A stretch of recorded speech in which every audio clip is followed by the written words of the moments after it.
नमो अरिहन्ताणं नमो सिद्धाणं नमो आयर्याणं नमो उवज्जायाणं नमो लोये सर्वसाहुणं नमः समयसाराय स्वानुभूत्या चकासते चित्स्वभावाय भावाय सर्वभावान्तरच्छिदे।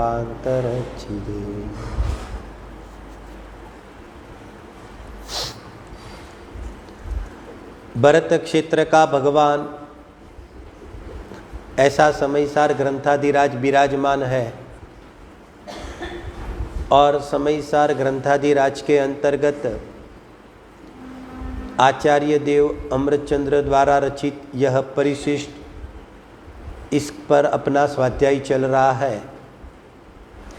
परिशिष्ट के अंतर्गत यहाँ पर दो बिंदु पर जो चर्चा आई हुई है, उसमें वस्तु तत्व की जो व्यवस्था है उसके अंतर्गत जो दो बिंदु है कि आत्मा के अंदर अनंत धर्म पाए जाते हैं, तो उसमें से मुख्य रूप से 14 मुख्य करते हुए उसकी गद्य और पद्य में रचना, और आत्मा में अनंत शक्तियाँ पाई जाती है, उसमें 47 मुख्य करते हुए 47 शक्तियों की रचना। जहाँ पर गद्य और पद्य विभाग के अंतर्गत जो 14 भंग 14 बोल, उसके माध्यम से जो आत्मा का अनेकांत स्वरूप बताया, और एक 47 शक्तियों के माध्यम से भी आत्मा का अनेकांत स्वरूप बताया। तो जहाँ पर आचार्य देव 47 शक्ति का जो स्वरूप बताने जा रहे हैं, उसकी पूर्व की भूमिका के अंतर्गत यहाँ पर स्वयं अमृतचंद्र आचार्य देव प्रश्न उत्तर के रूप में एक उसकी भूमिका बताते हैं, और वो जो भूमिका है वो वस्तु बंधारण की भूमिका है। वस्तु बंधारण मतलब उसका स्ट्रक्चर कैसा है, वो किस प्रकार से गढ़ा हुआ है। तो कहते हैं कि इस प्रकार से उसके बंधारण की चर्चा को प्रदान करते हुए उसका खुलासा यहाँ पर अमृतचंद्र आचार्य देव हमें बता रहे हैं। उसमें अब तक जो बात आई उसके अंदर शिष्य का जो प्रश्न था कि पूरे समयसार ग्रंथाधिराज में आत्मा को जो ज्ञान मात्र कहते आए हैं, तो वस्तु तो अनेकांत स्वरूप है, तो अनेकांत स्वरूप वस्तु है तो फिर ज्ञान मात्र क्यों कहते हैं। तो उसके उत्तर में हमने देखा कि वो जो ज्ञान है वो आत्मा का असाधारण लक्षण है, और वो जो ज्ञान है वो स्वपर प्रकाशक है। ज्ञान स्वयं अपने को भी जानता है और ज्ञान पर को भी जानता है, क्योंकि यहाँ पर जब भेद विज्ञान किया जाता है तो स्व को और पर को दोनों को जानेगा, दोनों को भिन्न भिन्न रूप से जानेगा, तब तो भेद विज्ञान होगा। तो ये जो कला होती है, ये जो विधि है, तो वो ज्ञान में घटित होती है। तो यहाँ पर इसलिए ज्ञान को प्रदान करते हुए उसको यहाँ पर लक्षण के रूप में सम्मिलित किया गया है। तो इस प्रकार से ज्ञान को क्यों कहा, तो उसकी प्रधानता से इसकी चर्चा होने के बाद शिष्य का और दोबारा प्रश्न आया, और इस प्रकार से प्रश्न आया कि यहाँ पर अगर आपको अभेद ही बताना है तो यहाँ पर ज्ञान लक्षण का भेद ही क्यों करते हो। तो जब दूसरे नंबर के प्रश्न में ये प्रश्न आया कि जब अभेद ही बताना है, क्योंकि अभेद की अनुभूति करनी है, तो फिर आप ये लक्षण का भेद बीच में लाते ही क्यों हो। तो आचार्य देव दूसरे नंबर के प्रश्न के अंतर्गत यहाँ पर ये उत्तर देते हैं कि जिसको लक्षण अप्रसिद्ध है उसको भी लक्ष्य अप्रसिद्ध ही है। जिसको लक्षण के बारे में परिचय नहीं है तो वो लक्ष्य को पहचान सकता नहीं है, क्योंकि उसका परिचय हो सकता नहीं है। इसलिए हालांकि हमें अभेद का ही अनुभव करवाना है, लेकिन यहाँ पर जब तक अभेद को यहाँ लक्ष्य लक्षण के भेद के माध्यम से जब तक बताया नहीं जाता है तब तक अभेद समझ में ही नहीं आएगा, तो अनुभूति कैसे होगी। इसकी प्रधानता से हम लक्षण का भेद भी करते हैं, बराबर है कि नहीं। यहाँ तक हमारी चर्चा चली थी कल।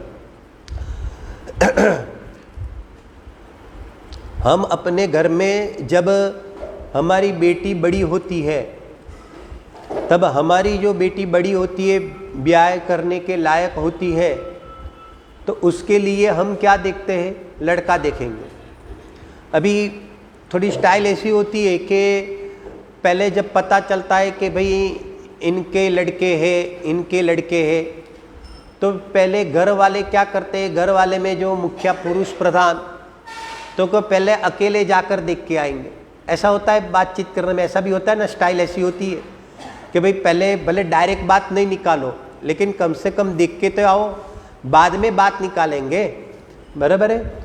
तो अपने घर में जो पुरुष होते हैं वो कुछ भी करके किसी के साथ ऐसे करते हुए उनके घर पे पहुंच जाते हैं, और पहुंच जाने के बाद फिर क्या करते हैं कि पहुंच जाने के बाद, अभी सुनो, घर पे जाते हैं तो क्यों जाते हैं, अरे सिंपल है, वो लड़के वाले के घर पे जाएंगे तो क्यों जाते हैं, सिंपल है, बराबर है कि नहीं। अभी बातचीत किससे करेंगे, इसके पापा से, इसके, बराबर है कि नहीं, उसकी मम्मी वगैरह जो भी है, बराबर है कि नहीं। जय जिनेंद्र भी क्यों करता है वो, चलो सिंपल, वो जय जिनेंद्र भी क्यों करता है, घर जय जिनेंद्र साहब, अभी जय जिनेंद्र में, उसको जय जिनेंद्र में रस नहीं है, हिलना नहीं, बराबर है कि नहीं। जय जिनेंद्र में नहीं, कोई रस नहीं है, उसको रस किस में है, बराबर है कि नहीं, उसको रस एक में ही है, किस में है, बराबर है कि लड़के में है, बराबर है।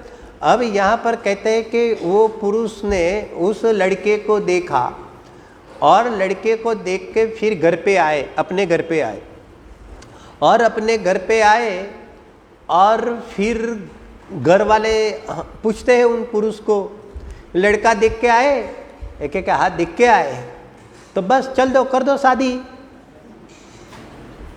चलो नक्की कर दो। घर वाले ऐसे करते हैं, घर वाले ऐसे करते हैं।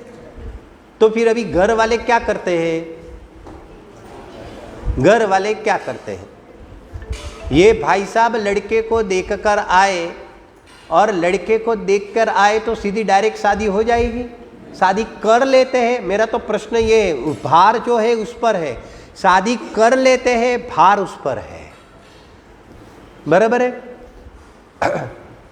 अच्छा चलो फोटो ही दिखा दिया तो, चलो फोटो ही दिखा दिया, बराबर है कि नहीं, तो कर लेते हैं कि नहीं कर लेते, तो भी नहीं करते। कितने समझदार है हम, बराबर है कि नहीं। अब क्या होगा, अब क्या होगा, घर वाले कहे अरे भाई कैसा है, पूछो तो सही, बताओ तो सही, एक एक कैसा है।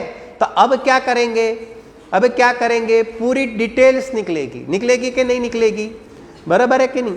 अब कहेंगे कि भाई लड़का तो दिखने में कैसा है, एक एक लड़का तो दिखने में अच्छा है, फिर लड़का कैसा है, तो कहेंगे भाई पढ़ा लिखा भी है, फिर यहाँ पर लड़का कैसा है, तो कहेंगे भाई अच्छी पैकेज वाला जॉब भी है, फिर यहाँ पर कैसा है लड़का, तो कहे नहीं भाई छोटा था तब पाठशाला में भी जाता था, हमने थोड़ा सा वो भी इंक्वायरी की, अभी पता नहीं लेकिन जाता था, बराबर है कि नहीं। तो इस प्रकार से थोड़ा थोड़ा अभी जिस प्रकार से थोड़ा सा ध्यान देना कि एक एक खूबी खड़ी करते हैं, ऐसे ऐसे जब ज्ञान के अंदर वो एक एक खूबी किसके लिए बताई जाती है, अनेक लड़के के लिए बताई जाती है कि एक ही लड़के की अनेक खूबियां बताई जाती है।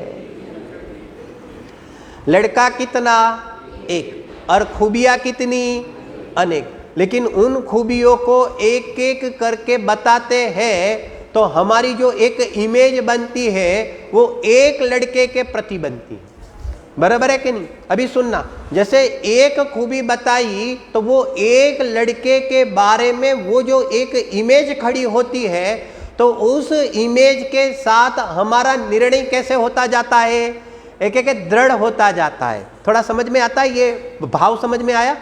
फिर एक और खूबी खड़ी कर दी, तो एक और खूबी खड़ी कर दी, तो उस खूबी को ज्ञान में सुनने पर उसके बारे में जो निर्णय होता है वो और विशेष निर्णय होता जाता है। और एक खूबी करते हैं खड़ी तो उसको सुनने पर उस ही एक लड़के के बारे में और अलग दृष्टिकोण से विशेष रूप से निर्णय होता है। ये अलग अलग दृष्टिकोण है, इसको ख्याल में रखना, वो लास्ट में काम में आएगा। और फिर और एक खूबी खड़ी करते हैं तो इस प्रकार से विशेषपने से दृढ़ता आती है, दृढ़ निर्णय करते जाते हैं। अब जरा समझना कि जब हम एक एक खूबी खड़ी करते हुए जब हम निर्णय में दृढ़ता तो लाते हैं तो वहाँ सिर्फ अकेली दृढ़ता नहीं काम में आती है, लेकिन दृढ़ता के साथ उस लड़के की महिमा भी आती जाती है कि नहीं आती है। एक तो वस्तु का निर्णय और एक वस्तु की महिमा, दोनों साथ में होता है। पॉइंट समझ में आया क्या कहना चाहते हैं?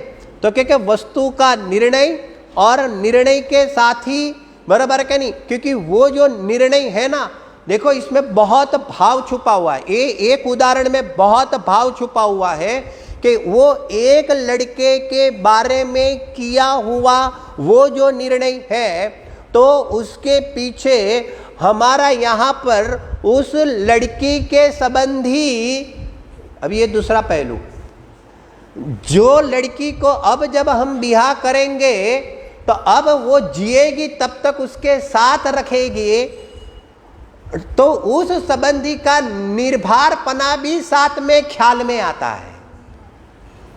और उस प्रकार का निर्भरपना भी ख्याल में आता है। वो निर्भरपना कैसे ख्याल में आता है? सिर्फ फोटो देखकर ख्याल में नहीं आता है। लड़के का फोटो देखकर ख्याल में नहीं आता है, लेकिन लड़के के अंदर में अनेक प्रकार की रही हुई खूबी को ख्याल में लेते हुए उसका निर्भरपना ख्याल में आता है। और उसके साथ जैसे जैसे यहाँ पर वो निर्भरपना ख्याल में आता जाता है, ऐसे ऐसे ही उस लड़के संबंधी की महिमा भी यहाँ पर विशेष रूप से बढ़ती जाती है। ये है कि नहीं? आत्मा को कैसे ग्रहण किया जाता है? क्यों आचार्य अमृतचंद्र देव ने यहाँ पर पूरा समयसार ग्रंथाजी राज की टीका भी हो गई सारी गाथाओं के ऊपर, उसके बावजूद भी यहाँ पर अमृतचंद्र आचार्य देव को वो विकल्प सता रहा था कि नहीं और कुछ भी लिखना है, क्योंकि यहाँ पर कितनी करुणा बुद्धि है कि और कुछ भी लिखना है जिसके माध्यम से यह जो जीव है वो अपना अनंत दुख तो दूर करे और अनंत सुख की प्राप्ति कैसे होवे। तो क्योंकि इस प्रकार का ज्ञान में था, इसलिए यहाँ अनेकांत स्वरूप वस्तु को खोल खोल के बताया है। ये पॉइंट बताना है, खोल खोल के बताया है, क्योंकि बिना खोले यहाँ पर महिमा नहीं आती है। और महिमा आए बिना उस वस्तु को ग्रहण करने के लिए ये जीव उद्यमवंत नहीं होता है। ये मनोवैज्ञानिक है। कभी भी ऐसा हुआ, आज तक कभी भी ऐसा हुआ पूरे विश्व में कि कोई महिला को साड़ी तो खरीदी करनी है, लेकिन उस दुकान वाले ने एक यहाँ पर साड़ी तो रख दी और तुरंत ले ली। ये इससे भी भारी उदाहरण है हकीकत में। ऐसा कभी हुआ है आज तक? इतिहास में ऐसा हुआ होगा, इतिहास में।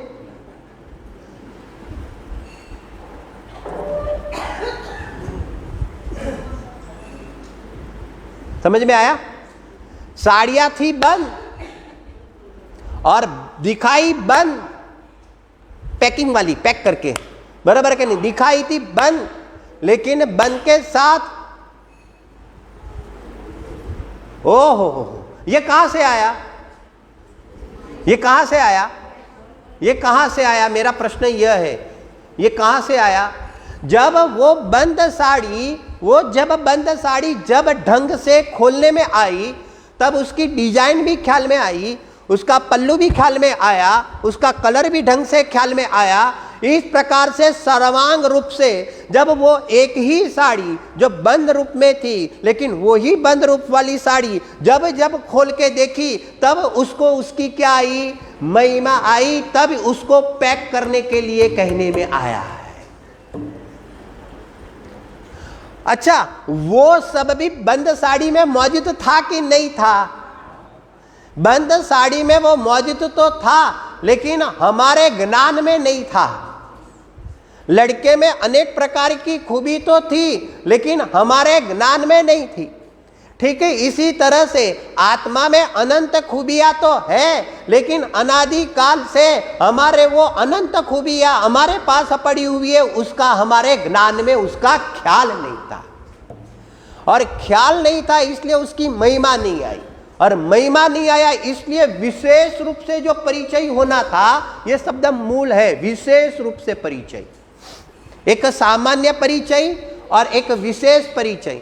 तो जब विशेष रूप से जब तक परिचय नहीं होता है, अरे भैया इसलिए जल्दबाजी मत करो, ऐसे भी अनंत काल तो गया, तो आकुलता मत करो, लेकिन वस्तु को खोल के ढंग से हम समझ लेवे। जितना जितना खोल के समझेंगे तितना तितना अंदर से ऐसा ऐसा वैभव ख्याल में आता है, ऐसी ऐसी महिमा आती है। फिर यहाँ पर अभेद करने के लिए तो सिर्फ अंतर्मुहूर्त की ही आवश्यकता होती है। एकाग्रता होने के लिए तो अंतर्मुहूर्त की आवश्यकता होती है, उसमें ज्यादा समय नहीं लगता है। यहाँ रुचि हुई और यहाँ पर ग्रहण कर लिया। जैसे भाई साहब ने डिटेल्स की तो भले यहाँ पर ज्यादा डिटेल्स की, लेकिन जैसे जैसे डिटेल्स की तो उस प्रकार से उस लड़के के बारे में जो निर्णय आता गया, और निर्णय करके जब फिर वो हा आई, हा, गुरुदेव श्री कहते एक बार हकार हाथों पाड़, ये हा वाली वाह वो हा है। एक बार हाथों पाड़, फिर क्या कहते थे? हाँ, हालत तारी सुधरी जैसे। શું કીધું? એક વાર હા, એક વાર હકાર તો લાવ કે તું પરમાત્મા છો એમ નક્કી તો કર, તું પ્રભુ છો એમ નક્કી તો કર। પણ આ પ્રભુ શબ્દથી ખબર નથી પડતી, તો કે પ્રભુને તું ખોલ, અને પ્રભુને ખોલ, અને પછી તું એમ કે નથી ખબર પડતી, એ કે એમ નહીં બને। કેમ નહીં બને? કારણ કે જગતની બધી જ ખબર પડે છે। गुजराती में समझ में आया? बराबर है, बराबर। जगत की सारी खबर पड़ती है, और यहां पर तुझे तेरा स्वभाव खबर नहीं पड़े और तेरा ध्यान नहीं जावे, हकीकत में सच कहे तो भूख नहीं लगी है। एक लिट्टी में बहुत कुछ आ जाता है भाई, बराबर है कि नहीं? इसलिए यहां पर कहते हैं कि लक्षण और लक्ष्य का विभाग किया गया है, बराबर है। अब क्या हुआ कि क्या होता है मालूम है? जैसे जैसे शिष्य जैसे जैसे बढ़ता जाता है आगे पढ़ाई में, मैं अध्यात्म की पढ़ाई की बात कर रहा हूं, बराबर है कि नहीं? ऐसे ऐसे थोड़ी बीच में एक दशा ऐसी आती है कि थोड़ा और भी उलझता जाता है। ऐसा ये स्वरूप में ऐसा है, उलझता मतलब आप समझे, अनेक प्रकार की जिज्ञासाएं उत्पन्न होती जाती है, क्योंकि वो सर्वांग अभी समझा नहीं है, लेकिन समझने के लिए निकला है। तो अब उसने वापिस से तीसरे नंबर का प्रश्न रखा, जो यहां पर अभी आप देखना। अब उसको लक्ष्य लक्षण का भेद बताया ना, तो लक्ष्य लक्षण का भेद बताया, तो अब शिष्य का तीसरे नंबर का प्रश्न क्या है वो देखो। देखो यहां पर क्या है, अब देखो, मैं गुजराती में पढ़ूंगा, आप हिंदी में देखना, बराबर। कयु ते लक्ष्य छे के जे ज्ञाननी प्रसिद्धि वडे तेनाथी, એટલે કે જ્ઞાનથી ભિન્ન પ્રસિદ્ધ થાય છે। अच्छा, प्रश्न का स्वरूप समझ में आया? प्रश्न का स्वरूप क्या है? मैं वापिस पढ़ता हूं, ये थोड़ा भाषा थोड़ा ऐसा है। कयु ते लक्ष्य छे के जे ज्ञाननी प्रसिद्धि वडे तेनाथी ज्ञानथी એ કહે છે કે भिन्न प्रसिद्ध થાય છે। सादी सरल भाषा में प्रश्न ऐसा है कि क्या लक्ष्य और लक्षण एक जुदी जुदी चीज है? प्रश्न समझ में आया? सिंपल प्रश्न है। प्रश्न क्यों उत्पन्न हुआ था? क्योंकि दूसरे नंबर के प्रश्न के उत्तर में आचार्य देव ने लक्ष्य और लक्षण का विभाग किया। अब जब दूसरे नंबर के प्रश्न में जब लक्षण और लक्ष्य का विभाग किया, तो इसने ये प्रश्न वहां से उठाया, तो क्या लक्षण और लक्ष्य एक एक जुदी जुदी चीज है? यहां पर देखना, लक्षण और लक्षण, लक्ष्य और लक्षण एक एक जुदी जुदी चीज है। बराबर। अभी आचार्य देव जवाब क्या देते हैं, देखो, ज्ञानती भिन्न लक्ष्य नथी, मतलब ज्ञान लक्षण उससे भिन्न, उससे न्यारा एक एक लक्ष्य मतलब आत्मा, एक एक आत्मा नहीं है। कारण के, क्योंकि हेतु देते हैं, ज्ञान अने आत्मा ने फिर एक विवक्षा रख दी। ज्ञान अने आत्मा ने द्रव्यपणे, क्या लिखा है, द्रव्यपणे अभेद। ज्ञान अने आत्मा ने द्रव्यपणे क्या है, द्रव्यपणे अभेद है। बराबर है कि नहीं। अब एक प्रश्न यहां पर मैं खड़ा करता हूं आपके लिए और फिर इसकी चर्चा भी करेंगे। ज्ञान अने आत्मा ने द्रव्यपणे अभेद है, बराबर है ना।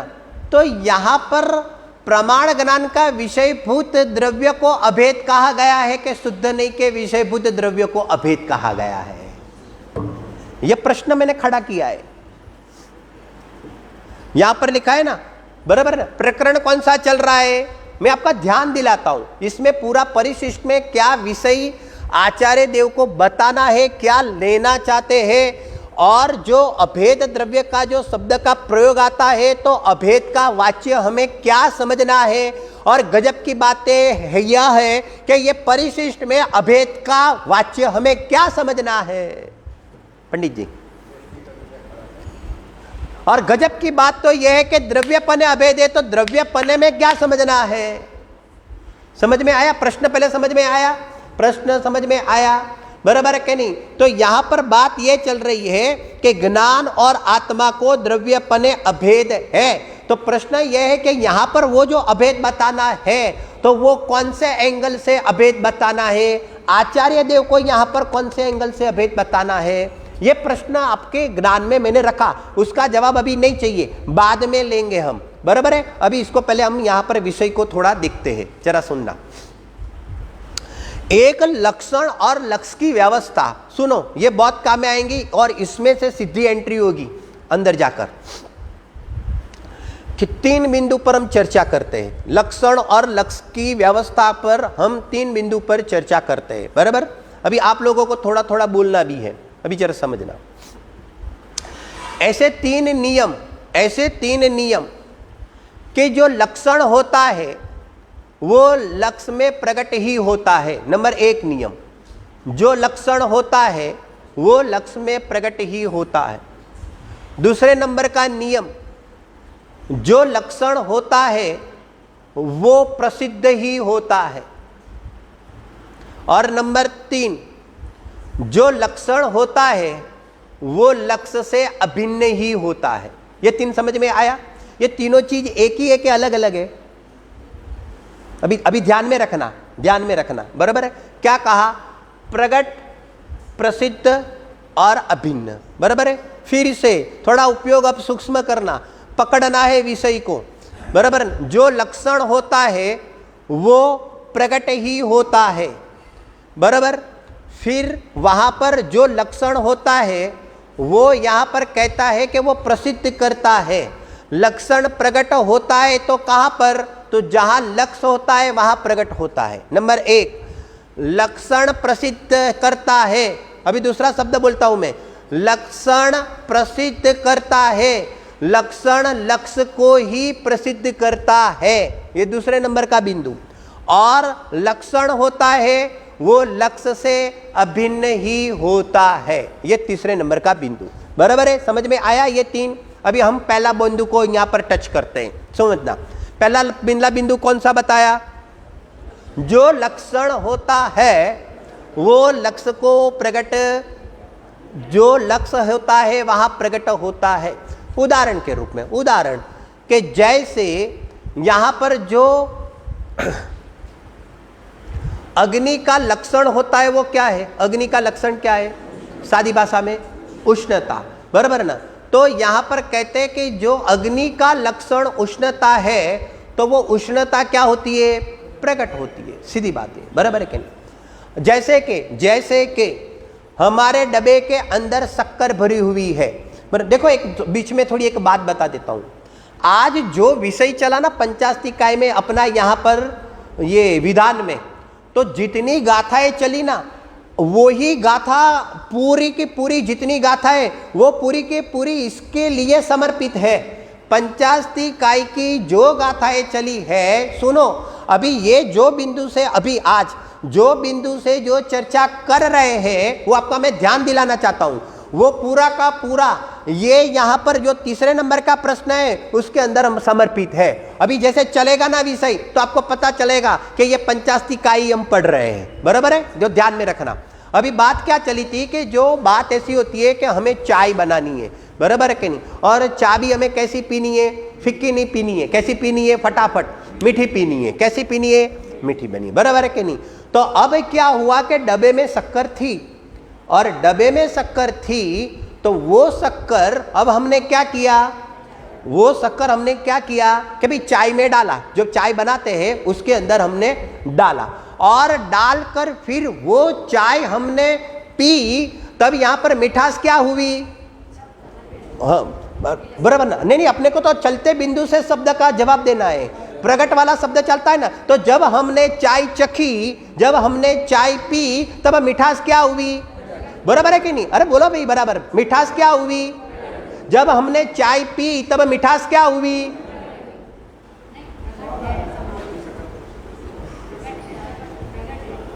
चौथी बार पूछता हूं, और जब बार बार पूछूंगा इसका अर्थ ये होगा कि आपका जवाब बराबर नहीं है। जब हमने चाय पी तब मिठास क्या हुई, प्रकट हुई, मिठास प्रकट हुई। अरे नहीं नहीं, ऐसा नहीं है कि जब चाय पी उस समय ये मिठास प्रकट हुई है, ऐसा नहीं है। लेकिन वो जो शक्कर यहाँ पर चाय के पहले जब डब्बे में थी उस समय भी वो प्रकट ही थी। जब चाय में डालकर जब हम चाय पीते हैं तब तो ये जो मिठास है, सुनो, वो मिठास है वो प्रकट ही होती है, उसका तो हमें यहाँ पर ज्ञान हुआ। तब तो पता चला, और ये पता चला, सुनो, जब हमने चाय पी, पकड़ में आता है, विषय पकड़ में आती, अरे जब लक्षण प्रकट ही होता है तो चाय पीने के काल में प्रकट हुआ कि जब डब्बे में वो शक्कर पड़ी थी तो वो शक्कर लक्ष्य है, तो उसकी जो मिठास है वो लक्ष्य है, वहां ही प्रकट होगी। तो डब्बे में भी साकर है तो वहां पर भी प्रकट है। सुनो सुनो, उसमें क्या राज छुपा हुआ है, सुनो पहले, बराबर है कि नहीं। तो यहां जब हमने चाय पी तब तो ये मिठास प्रकट नहीं हुई है, सुनो सुनो, ये प्रकट ही होती है, उसका हमें यहां पर क्या हुआ, एक एक ख्याल आया। और इतना ही ख्याल नहीं आया, वो भी साथ में ख्याल आया कि मिठास त्रिकाल में प्रकट ही होती है। ये दूसरा पॉइंट है। मिठास प्रकट हुई ऐसा नहीं, वो ख्याल में नहीं आया, लेकिन वो जो मिठास है वो त्रिकाल में प्रकट ही होती है। यहां पर तो क्या हुआ, स्वाद के माध्यम से तो ख्याल आया। ठीक है, इसी तरह से वो जो ज्ञान आत्मा का लक्षण है वो तो प्रकट ही है। अरे अनुभव किया तब तो ख्याल हुआ कि ये प्रकट ही होता है। सुनो, अगर वो ज्ञान लक्षण, अभी दूसरा बिंदु समझना, अगर वो ज्ञान लक्षण प्रकट ही नहीं होता, अगर वो ज्ञान लक्षण प्रकट ही नहीं होता तो किसी भी जीव को आज तक अनादि से किसी भी जीव को अनुभूति ही नहीं होती थी। पॉइंट पकड़े भाई, क्योंकि मेरे पास फिर साधन ही नहीं रहा ना, मैं पकड़ू कैसे। फिर तो ये जैसे जड़ खड़ा है, जैसे ये राग खड़ा है, बराबर है कि नहीं। अगर मेरा ज्ञान ही खड़ा नहीं होता, ज्ञान ही प्रकट नहीं होता तो किस साधन के द्वारा मैं अपनी आत्मा को ग्रहण करता।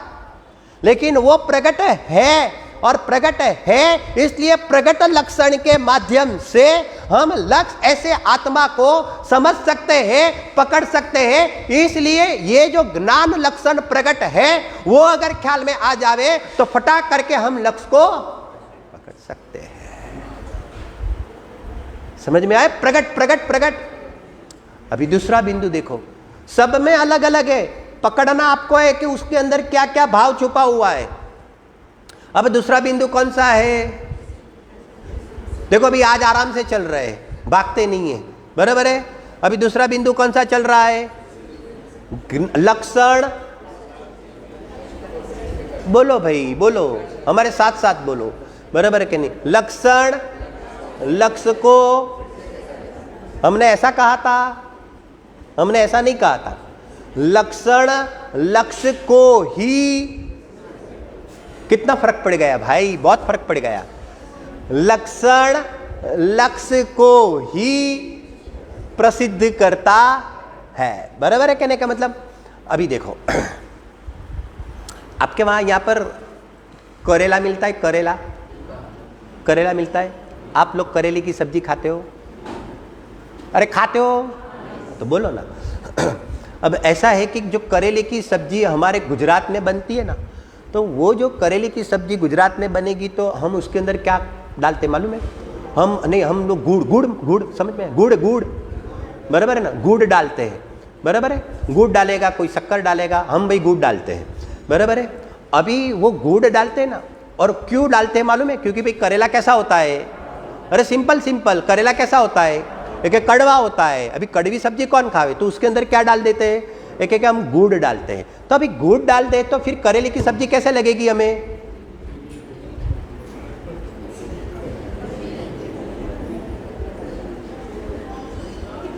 अरे करेले की सब्जी कैसे लगेगी, ये मेरा प्रश्न है। करेले की सब्जी कैसे लगेगी? करेले की सब्जी में गुड़ डालकर अगर खाया जाएगा तो करेले की सब्जी कैसे लगेगी, ये मेरा प्रश्न है। अरे गजब हो गया, इसमें इतना सोचना पड़ता है। अरे करेले की सब्जी, अरे स्यादवाद लगाओ, कथनचित कड़वी कथनचित मीठी, लगाओ, ऐसा है। करेले की सब्जी कैसे लगेगी? अरे करेला कैसा है, बराबर है कि नहीं? और गुड़ कैसा है? मीठा है। तो भले करेले की सब्जी के अंदर अगर गुड़ भी डाल दिया जावे, लेकिन वो जो गुड़ के माध्यम से जो यहाँ पर मिठास का टेस्ट आता है, वो जो मिठास का टेस्ट है वो करेले को प्रसिद्ध करता है कि गुड़ को प्रसिद्ध करता है? समझ में आता है कि नहीं आता है?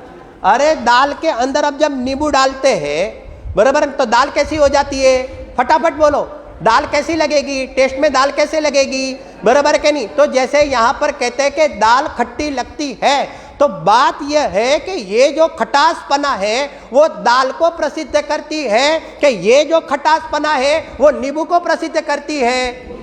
दाल को प्रसिद्ध क्यों नहीं करती है? क्योंकि जिसका जो होता है वो उसको ही प्रसिद्ध करता है।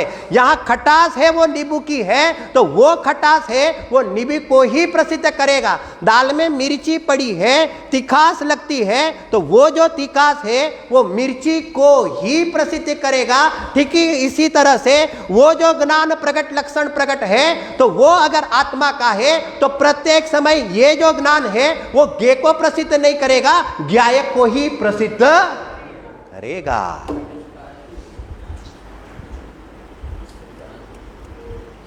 किसको प्रसिद्ध कर रहा है? मेरा ज्ञान प्रत्येक समय, मेरा ज्ञान हर समय, अरे उन ज्ञेयों को प्रसिद्ध कर रहा है कि मेरे ज्ञाय को प्रसिद्ध कर रहा है? यह लक्ष्य लक्षण की अभेदता की चर्चा चल रही है। कैसे समझेंगे? प्रत्येक समय या जो भी ज्ञान की पर्याय प्रकट होती है वो जाहिरात किसको करेगी? बोलो किसको करेगी? वो किसको जाहिरात करेगी? तो वो जिसकी है वो मूल बात बतानी है। वो ज्ञेयों की है कि ज्ञान की है? अगर ज्ञान की है तो वो किसकी जाहिरात करेगी? अरे सूर्य की जो किरण है वो प्रसिद्ध किसको करता है? प्रसिद्ध करना मतलब जाहिरात करना। तो क्या प्रसिद्ध किसको करता है? सूर्य की किरण ये जगत के विश्व के पदार्थों को यहाँ पर उसकी जाहिरात करता है कि सूर्य की जो किरण है वो सूर्य को जाहिरात करता है? सूर्य को प्रसिद्ध करता है, क्योंकि वो किरण सूर्य के साथ है, इसलिए प्रत्येक समय जो भी किरण है वो सूर्य को ही प्रसिद्ध करता है। ठीक है, इसी तरह से ये हमारी ज्ञान रूपी किरण वो ज्ञायक की है, इसलिए प्रत्येक समय हमारे ज्ञायक को ही प्रसिद्ध करती है। गजब हो गया, स्वयं आत्मा और आत्मा की पहचान नहीं। गजब हो गया, स्वयं आत्मा प्रसिद्ध हो ही रहा है और मैं प्रसिद्ध करने निकला हूं। अरे प्रसिद्ध करने निकलना नहीं है, मैं प्रसिद्ध प्रत्येक समय हो रहा हूं, ऐसा निर्णय करना है, उसका नाम सम्यक दर्शन है भाई। नया कुछ नहीं है जगत के अंदर, जो भी व्यवस्था है उसमें नएपन की व्यवस्था ही नहीं है। जो है वो नेचुरल है, अपने आप में, स्वरूप में, अपने आप में इस प्रकार से ही वो चल रही है। बस ऐसा जैसा है ऐसा उसको स्वीकार करना। अब तीसरा बिंदु कौन सा था? पहला बिंदु कौन सा था? वापिस प्रवचन नहीं करने वाला हूं। पहला बिंदु कौन सा था? मैं थोड़ा, मेरी शैली ऐसी है, सबको साथ में लेकर चलने वाली शैली है। थोड़ा मैं बीच में रुकता हूं क्योंकि आप लोग भी विचार करें, क्योंकि यहां पर आपले होना चाहिए, आपले का व्यवहार। आप समझे कहने का मतलब? इस प्रकार का स्वाध्याय की एक शैली है कहने का मतलब, साथ में चलने वाली। ऐसा नहीं कि हम तो बोलते ही जावे और आप ऐसे ही बैठते ही जावे, ऐसा तो बहुत बैठे हैं। अभी आप सब लोग हम साथ में सोचे। हाँ भाई, फर्स्ट बिंदु था, यहां पर कहते हैं कि जो लक्षण है वो प्रकट ही है, बराबर ना। दूसरा नंबर का जो बिंदु है वो जो लक्षण है, इसमें माल है भाई, इसमें बहुत माल है। जो लक्षण है वो लक्ष्य को ही प्रसिद्ध करता है। और तीसरे नंबर का बिंदु क्या है? लक्षण है वो लक्ष्य कैसा है? लक्षण है वो लक्ष्य अभिन्न, बराबर है। अभी जैसे वापिस डबा, बराबर है। ये सब उदाहरण है ना, सब बिंदु पर अलग अलग घटित होता है, हर जगह पर एक ही घटित नहीं होता है। जो बताने का जो एंगल है ना, दृष्टिकोण है ना, वो एंगल दृष्टिकोण को सिद्ध करते हैं हम, बराबर है। इसलिए आप बराबर सोच के जवाब देना। डबा, डबे में गुड़, बराबर, और गुड़ में गड़पन, टोटल कितनी चीज हो गई? फटाफट। डबा, डबे में गुड़, गुड़ में गड़पन, टोटल चीज कितनी हो गई? अभी गिनने लगे, अभी गिनते हैं। डबा, डबे में गुड़, गुड़ में गड़पन, टोटल चीज कितनी हो गई? 2 हुई कि 3 हुई? बराबर ना। 2 क्यों हुई?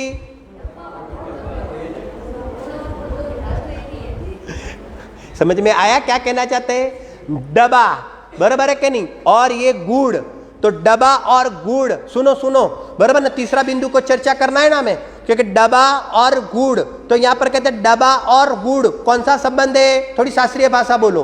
डबा और गुड़ कौन सा संबंध है? हाँ, संयोग संबंध है, सादी भाषा में संयोग संबंध है, बराबर है। डबा और गुड़ कौन सा संबंध है? एक संयोग संबंध है, साथ में आए ना, बराबर है कि नहीं कहना? और गुड़ और गड़पण मतलब मिठास, बराबर। गुड़ और मिठास ये कौन सा संबंध है? बहुत बढ़िया, तादात्मक संबंध है। कौन सा संबंध है?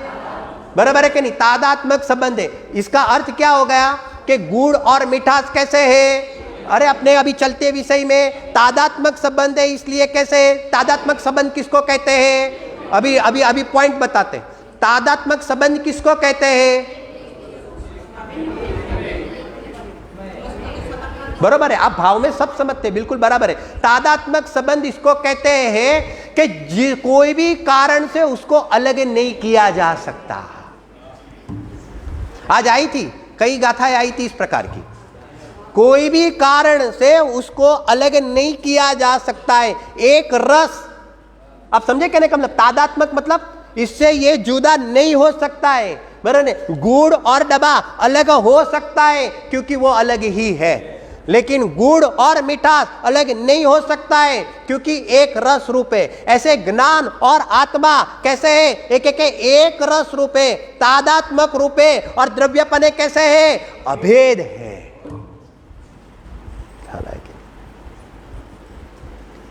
जब ज्ञान और आत्मा द्रव्यपने कैसे है? अभेद ही है। अभेद समझ में आया क्या कहना चाहता है? एक रस रूप है, एक रस रूप है मतलब क्या हो गया? जो इसमें से अलग तो हो नहीं सकता है। और प्रगट है मतलब क्या? कि वहां पर हाजरा हजूर जागतो जीव उभो छे, जागतो जीव हाजरा हजूर उभो छे। ये ज्ञान प्रदान शैली वाला जागता जीव ले लेना, बराबर है क्या नहीं? कहने का मतलब है इसमें बहुत सारी बातें। और यहां पर क्या है कि वो जो परिणति है वो प्रत्येक समय किसको जाहिरात करती है? वो ज्ञायक को ही जाहिरात करती है। अब यहां पर कहते हैं कि ज्ञान लक्षण को प्रगटा, सुनो, ज्ञान लक्षण प्रकट हुआ मतलब के ख्याल में आया, तो अब पंडित जी ज्ञान के माध्यम से अब ज्ञायक तक कैसे पहुंचे? अरे गजब हो गया, ये प्रश्न उत्पन्न ही नहीं होना चाहिए।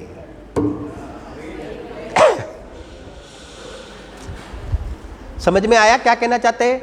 इतना चलने के बाद भी हमारे चिंतन में यह प्रश्न चलता है कि ये जो ज्ञान लक्षण है, अभी देखो बिंदु समझना जरा, अभेदपने की बात अभी तो चालू है, बराबर ना? बिंदु ऐसा है कि हमारे ज्ञान के अंदर ये ख्याल में आ गया कि ज्ञान लक्षण तो प्रकट है, ज्ञान लक्षण तो प्रकट है। फिर से बोलता हूं, ज्ञान लक्षण तो प्रकट है। अब हम ज्ञायक के पास, बराबर, ज्ञायक के पास कैसे पहुंचे? ज्ञायक के पास कैसे पहुंचे मतलब अभी भी ज्ञान में ऐसा ही पड़ा रहा है कि ये ज्ञान है और ये ज्ञायक है। थोड़ा समझ में आया क्या कहना चाहते हैं? पॉइंट कहां से उठाते हैं? अरे जब ज्ञान और ज्ञायक जब तादात्मक है, जब एक रस रूप है, तो अगर आप ज्ञान पकड़ते हो तो ज्ञान पकड़ते हो कि हकीकत में ज्ञान के साथ तादात्मक रूप से जो ज्ञायक है, तो ज्ञायक को ही पकड़ते हो। तो ज्ञान अनुभव में आता है कि ज्ञायक अनुभव में आता है? अरे भाई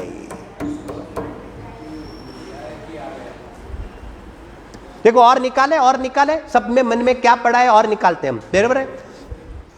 बोलो वेदन किसका होता है? सुनना ध्यान से सुने, बराबर ना? ये चर्चा बहुत चलती है ना, फिर क्या है कि कोई एक अपेक्षा के लेकर चर्चा चलती, फिर उसके अंदर मतलब के जो स्यादवाद अनेकांत बैठा हुआ है, तो अगर वहां तक स्यादवाद अनेकांत का ज्ञान नहीं है, तो वो जो भी दृष्टि प्रदान कथन होता है, तो इसको सर्वथा के रूप में फिर इस प्रकार की गाड़ियां चलती है। ऐसा होता है कई जगह पर, बराबर है? तो इसका खुलासा मेरा प्रश्न है कि बोलो वेदन किसका होता है? पर्याय का वेदन होता है कि द्रव्य का वेदन होता है? ये सिंपल प्रश्न है। वेदन किसका होता है? अभी आज तो एग्जाम लेनी पड़ेगी। पर्याय का वेदन, और पर्याय का वेदन होता है कि द्रव्य का वेदन? मुझे ये इतना खुलासा क्यों करना है मालूम है? क्योंकि आप गुरुदेव श्री के प्रवचन पढ़ना, उसके अंदर कई बिंदु को लेकर गुरुदेव श्री ने जो न्याय किया है और स्यादवाद शैली से न्याय किया है, और यहाँ पर एक्चुअली सुनो, एक्चुअली अमृतचंद्र आचार्य देव को क्या बताना है मूल में वो देखो, बराबर? अमृतचंद्र आचार्य देव को यहाँ पर कोई विशेष बात बतानी है यहाँ पर, क्योंकि अनेकांत सिद्ध करना है ना। वो विषय जैसे जैसे आगे बढ़ेंगे ना, तैसे तैसे पता चलेगा कि क्या बताना चाहते हैं। सुनना, बराबर? वेदन किसका होता है? वेदन किसका होता है? द्रव्य का होता है कि पर्याय का होता है? द्रव्य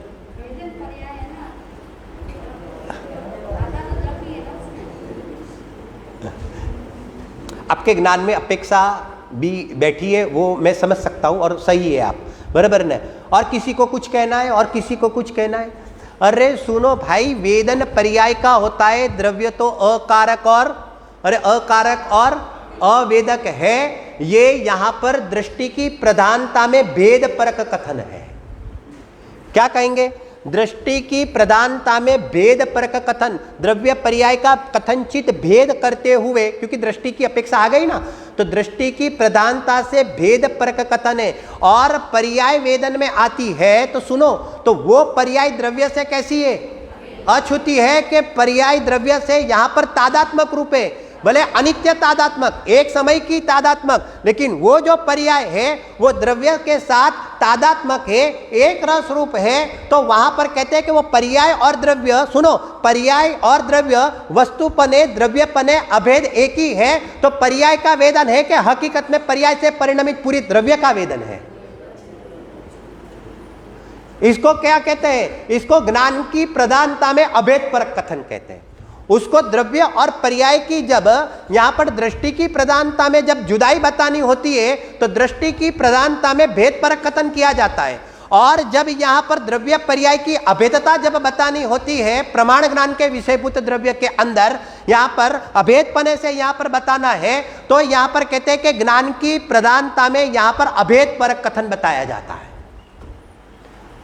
जैसे कि हम भोजन करने बैठते हैं, तो अब भोजन करने बैठेंगे तो जो बनाई हुई दाल है, सुनना जरा, तो बनाई हुई दाल है तो उसके अंदर मान लो कि मिर्ची ज्यादा गिर गई, और जब हम जिह्वा इंद्री के माध्यम से जब हम दाल लेते हैं तो हम यहां पर क्या होता है कि एक तिखास का अनुभव करते हैं। जरा पॉइंट समझना, तो वो जो तिखास का हम अनुभव करते हैं तो यहां पर जो हम आवाज लगाते हैं तो हम आवाज किसकी लगाते हैं कि भाई मिर्ची क्यों ज्यादा डाल दी, वेदन किसका किया, बराबर है कि नहीं, किस रूप में किया, तिखास के रूप में किया। और वो जो तिखास के रूप में जो वेदन किया तो उस समय हमारे ज्ञान में क्या पड़ा है, वो तिखास और मिर्ची की अभेदपना हमारे ज्ञान में पड़ा है कि नहीं पड़ा है।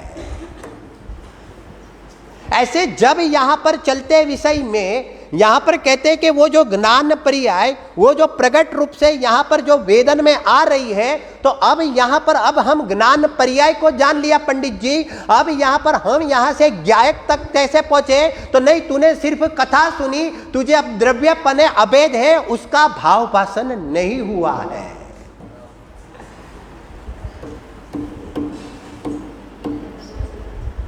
पॉइंट समझ में आता है क्या? अब तू विकल्प में उलझा हुआ है, तू विकल्प को ग्रहण कर रहा है। सुनो, तू अगर तुझे ज्ञान में, मानसिक ज्ञान में भी ख्याल आ जावे कि ये ज्ञान लक्षण और ये ज्ञायक लक्ष्य वो द्रव्यपन अभेद है, तो अगर तू यहां पर ज्ञान को पकड़ता है तो ज्ञान भेद को अब नहीं पकड़ता है, अब तू ज्ञान को पकड़ता है तो अभेद द्रव्य को ही पकड़ता है।